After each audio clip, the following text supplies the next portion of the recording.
আপনারা তো জানেনই মেন রাস্তা থেকে আমাদের বাসাটা একটু ভিতরে, মূলফুদের বাসাটা একটু সামনে। আমাদের যদি মেন রাস্তায় উঠতে হয় ওদের বাসার সাইডের রাস্তা দিয়েই তো আমাদের যাইতে হয়।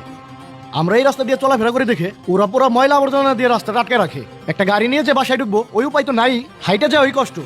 আরে এটা তো আমরা জানি, এর আগে না সভাপতি সাহেব দুইবার বিচার করে দিয়ে গেল। কালকে কি হয়েছে ওইটা কও। সভাপতি সাহেব, তাহলে কালকের ঘটনাটা আমিই বলি। আচ্ছা কও, একজন কইলেই হয়। কালকে অফিস থেকে আসার সময় একটা গাড়ি ঢুকাবো এই রাস্তা দিয়ে।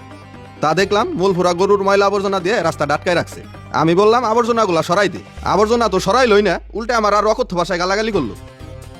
আর এই ছোটটা আমার লাঠি নিয়ে উঠছে, মারবই। আপনারা তো জানেনই ওর চলাফেরা সব এলাকার কিশোর গ্যাংয়ের সাথে, জায়গায় জায়গায় নেশাবানি করে আর মারামারি করে। বাকিটা আমি কই, এই গেঞ্জাম দেখা আমি আগেই গেছি, আমার উপরে লাঠি নিয়ে উঠছে। পরে আমি দুইজনটা ফিরাইয়া বাড়ি পাঠিয়ে দিছি। নামাজ বাসব বিষয় কথা কইতেছে। এই আমরা কি তোমার কাছে গেছি তুমি কথা কইতে চাও? আর বিচারের কথা কইতে গেলে অনুমতি নিয়ে কথা লাগে, জানো না? যাই হোক রায়হান বলো। আর যে জন্য এই মজলিস আপনাদের ডাকা, ওরা পুরো এলাকায় রটাইছে আমরা নাকি দুই ভাই ওদের মাইরা হসপিটালে ভর্তি করছি।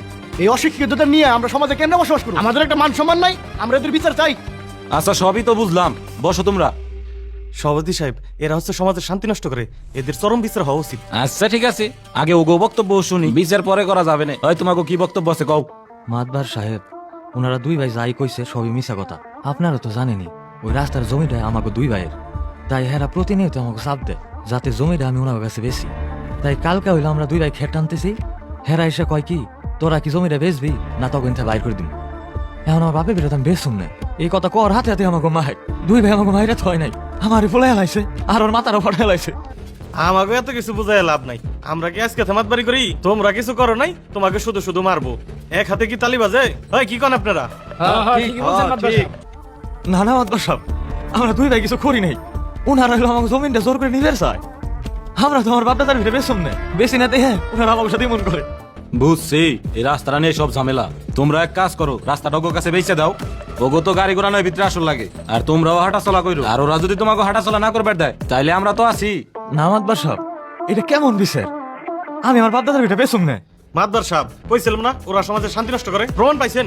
এই ভয় তোরা আমাকে বিচার মানবি না? মানে আমি 10 গ্রামে বিচার করে খাই, আর তোর মতো মূল ফুজুতে আমার বিচার না মানে, তাহলে 10 গ্রামের মানুষ আমার কি মানবো? আর শোনো তোমরা সবাই, আজকে থেকে ওকে দুই বাইরে এক গড়া করলাম। আর তোরা যদি জমি না বেচোস তোরা এক গড়াই থাকবি। এখন যদি ওদের শিক্ষাটা হয়। আপনারা সবাই শুনেন, বিচার আজকের মতো এখানেই শেষ। এই যাত্রা ভাই আসো। ওই আপনারা যায়েন না, আপনাদের জন্য দুপুরে খাবারের ব্যবস্থা করছি। ঠিক আছে ভাই, তাহলে খাইয়ে যাইতেছি। ঠিক আছে থাকো।